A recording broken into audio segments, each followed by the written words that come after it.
سب سے پہلے سلام و احترام سب ہندوستانی دوستوں سے. میری مقالہ صرف کہانیوں کے بارے میں ہے، لیکن ایسا کہ اب لوگ ابھی دیکھے کہ کفن کے بارے میں بھی اس کفن کے بارے میں تھا، اور استعفا کے بارے میں، اور دو بیلوں کے بارے میں، اور طرح طرح کے وہ بہت مشہور کہانیاں کے ہے، اس کے بارے میں میرے مقالہ ہے. لیکن اگر آپ اجازت دیے اس موقع کو استعمال کر میں دوسری بات کرنا چاہتا ہوں، اور ٹائم بھی بہت کم ہے. سب سے پہلے یہ کہنا چاہتا ہوں کہ جب پریم چند وفات کے شاید 2-5 منٹ کے پہلے کہ اس کے پاس جانیندر کمار نے تھا، انہوں نے کہا در و دیوار پر حسرات سے نظر کرتا ہوں، خوش رہیے اہل وطن، ہم تو سفر کرتے ہیں. تو وہ سفر کیا، لیکن ایسا کہ میں اور آپ لوگ سوچتے ہیں وہ آج تک جیوت ہے، وہ جاویدان ہے. یہ انٹرنیشنل سیمینار ایک مثال ہے. طرح طرح کی اسے کتابیں بھی ہیں، وہ بھی مثال ہے. پریم چند سارے ہندوستان میں سب سے پہلے ہمارے لوگ کے لیے دو بہت مشہور لیکھک ہے. ایک ہے رابندرناتھ ٹھاکر، دوسرے ہے پریم چند.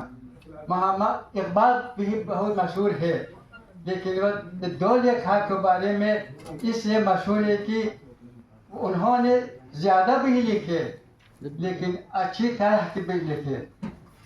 اچھا دیکھیے، گلیری صرف ایک کہانی لکھا، وہ کہانی کے نام ہے اس نے کہا تھا. اس کہانی سے وہ بہت مشہور ہوا. مجھ کو ایسا لگتا ہے کہ رابندرناتھ ٹاگور طرح طرح کی کتابیں لکھے، لیکن جو بہت چھوٹی کتابیں تھی، وہ یہ کتاب جو نوبل پرائز لیا، بہت چھوٹا کتاب کے لیے، نہ بڑا ناباق ہے. پریم چند اگر صرف ایک کہانی کے وہ ہم کہتے ہیں کفن، ایک کہانی کے بس تھا کہ وہ مشہور ہو، یا گودان کے نواب کے. ایسے میں سوچتا ہوں. پریم چند سوویت یونین میں، ہمارے دیش میں پہلے سوویت یونین تھا، اسی دیش میں سب سے مشہور ٹاگور کے بعد پریم چند تھا. تو اسی زمانے میں زیادہ لوگ اردو نہیں جانتے، ہندی بھی نہیں جانتے سوویت یونین میں، لیکن صرف روسی جانتے ہیں. اسی سمجھ جب اگر کوئی کتاب روسی میں ترجمہ ہے، اس کے بعد دوسرے زبانوں میں ترجمہ ممکن ہوا. اسی طرح سوویت یونین کے سمے میں 15 ریپبلک تھا. 15 ریپبلک میں پریم چند کا کہانیاں یا ناول ترجمہ ہے. تاجکستان میں بھی کوئی 1950 سے شروع ہوا پریم چند کے کہانیوں کا ترجمہ. وہ ساری سوویت یونین میں صرف 3 عالم پریم چند کے بارے میں لکھا. یہ بالین تھا، گوروشن تھا، اور آپ کی اجازت سے تیسرا میں ہوں، اور چوتھا ادھر آپ کے پاس بیٹھا ہے میرے شاگرد صباحت ہے. تو اتنا زیادہ محبوبیت، اتنا زیادہ مہربانی، اتنا زیادہ توجہ پریم چند کے کیا ہے؟ کیونکہ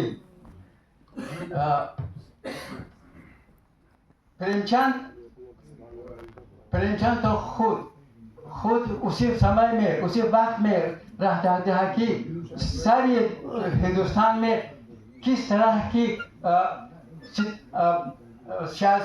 سیاسی حالات تھی. تو آپ کو معلوم ہے کہ سب لوگوں کو چاہتے ہیں کہ انگریزی لوگوں ہندوستان کو چھوڑ دے، اسے سمجھتا. لیکن اسی وقت میں بھی